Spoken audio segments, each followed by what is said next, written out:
So, I mean, what are some of the things that you stand for in reference to running for your seat as ANC? I mean, what things do you really want to make progressive in DC? So, first of all, the kind of leader I am, the kind of leader I've been my entire life is, I try to emulate what we call a servant leader, somebody that does all the work first and foremost.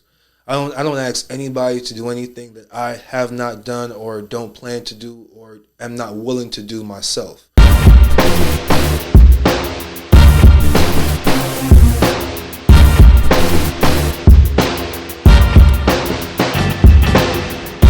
Welcome to the Daily Detoxx podcast. I'm your man Deon J, and today I have special guest Commissioner Fletcher. Welcome to the show, good brother. Thanks a lot, brother. Appreciate you for having me. Yeah, man, it's a crazy time right now. It's election time, right? Yeah, it is. It is. Serious election. Probably the most historic election, most important election in our lifetime.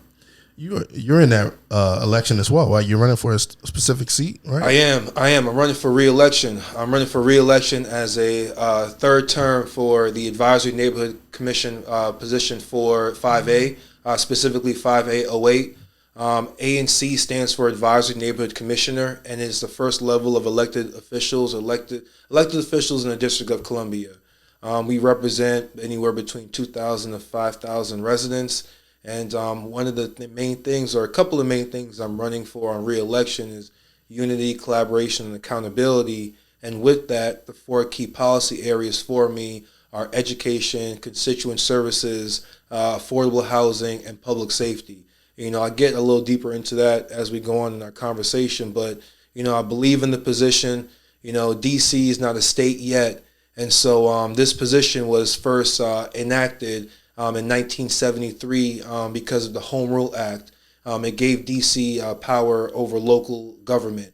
And that's when first mayor was elected and council members were elected and things of that nature. So ANC position is a real important position in D.C. So you've been in D.C. for how long?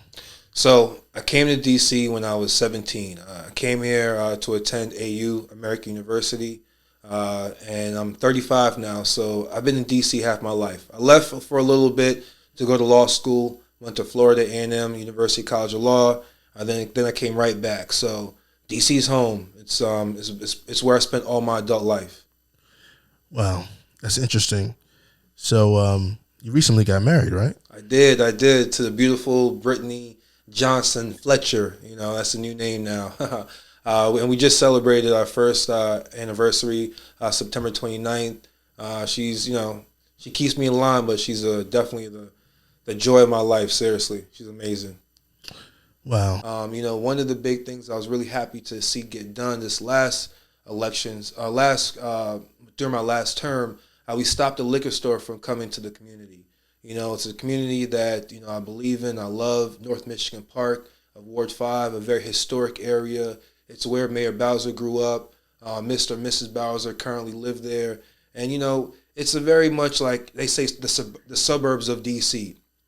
So no offense to the business that was trying to come into Ward 5, ANC 5808, but, it was a liquor store, and there were already enough liquor stores in the community. And so myself and the entire community, we rallied together and we protested. We, every day in front of the liquor store, and then we took it to ABRA, the Alcohol Beverage and Regulation Association agency for DC.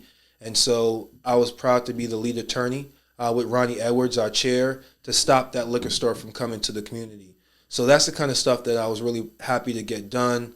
Also started what we call the Orange Hat Patrol. It's something that used to be in DC back in the early 90s. It's kind of going back to community policing, where we have individuals, neighbors, help police and work with police and other government agencies keep the community safe, rather than trying to put all the responsibilities and everything just on the police officer. So those are two things I'm really proud of. And constituent services. Anyone that knows anything about Ward 5, is probably one of the most diverse wards in the city, if not the most diverse ward in the city. And so you got to have somebody that is able to help with sidewalk repairs, low-hanging tree limbs, all types of stuff. So, stopping the liquor store from coming to the community, the Orange Hat Patrol, and constituent services. Those are some of the big things I pride myself on. Wow. So, what are your goals and aspirations in the future for DC politics? I want to be respectful to the process and to this journey. For me right now, I'm proud to serve as a two-term ANC commissioner, and I'm also chair of the Democratic Party in Ward 5. That is by far the toughest and most rewarding position I've ever had in my entire life. There are over 70,000 Democrats in Ward 5, and there are 90,000 residents in Ward 5. So, we don't have 70,000 people that are part of or active members of the Ward 5 Democrats yet. So I still got a lot of work to do there.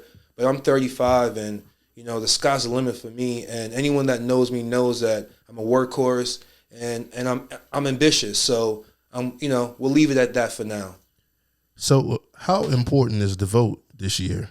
I mean, Trump is doing some wild things, man. And, we need to figure out if Biden and Harris can really, shut him down. I mean, how important is the vote? The vote is so important. I feel like a lot of times in this day and age, some people may not really understand or really recognize how critical every vote is.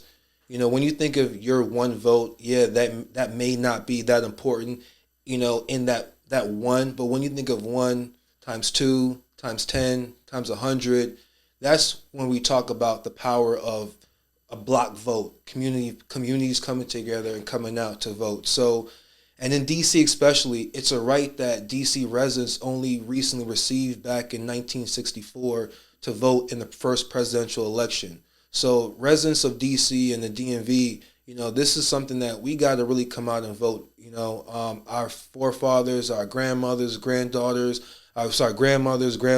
and so many others, they died for this right, so we got to be able to really preserve this. One of the things I've been doing as chairman of the Democratic Party is really having the opportunity to talk to a lot of seniors. And one thing I've seen so far, I'm going to the polls because, early voting started in D.C. and in Maryland. And I've been going to the polls since Tuesday in D.C. It's been a lot of older black residents, black, people that are coming out, still waiting in those lines and voting. So that in particular, it's just so important. And you see by folks that are 70, 80, 90 years old, that are still, walking in their canes and their wheelchairs coming to vote. That stuff is so critical. We got to recognize how important voting is, not just for ourselves, but for those that paved the way for us, for those that allowed for the 15th Amendment to even be allowed to get enacted, to pass, so we got to recognize things like that.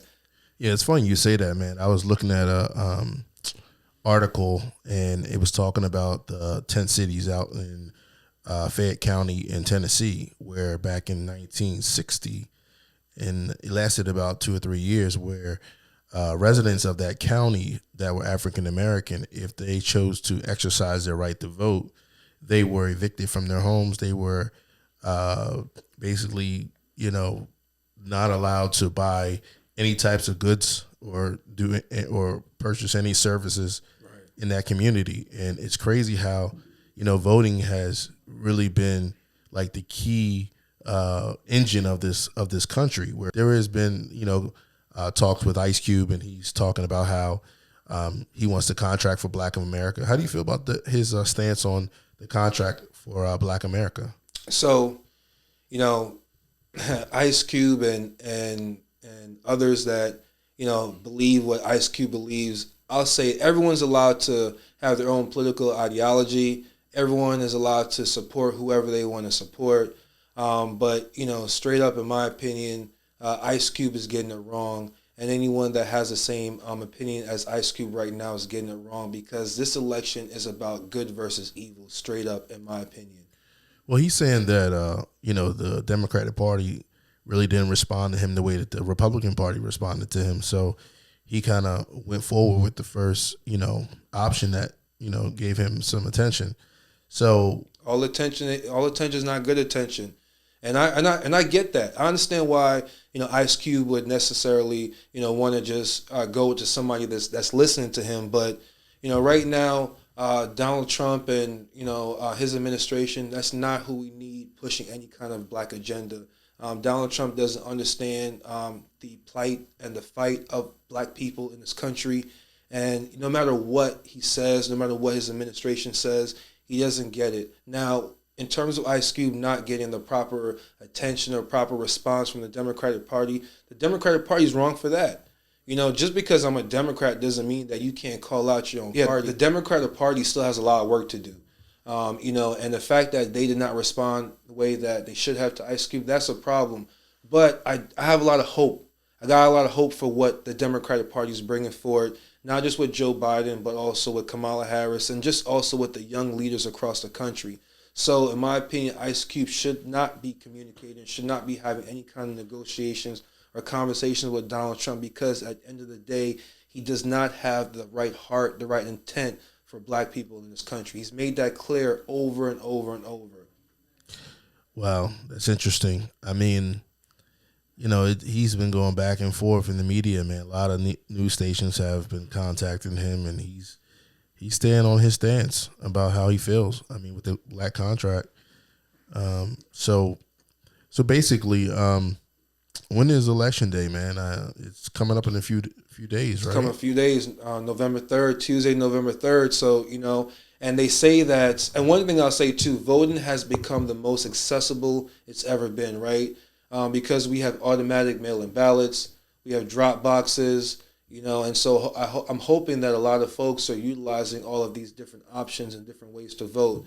But if you don't utilize those, definitely come out there and vote in person. I know in the District of Columbia, there are going to be way more sites that will be open.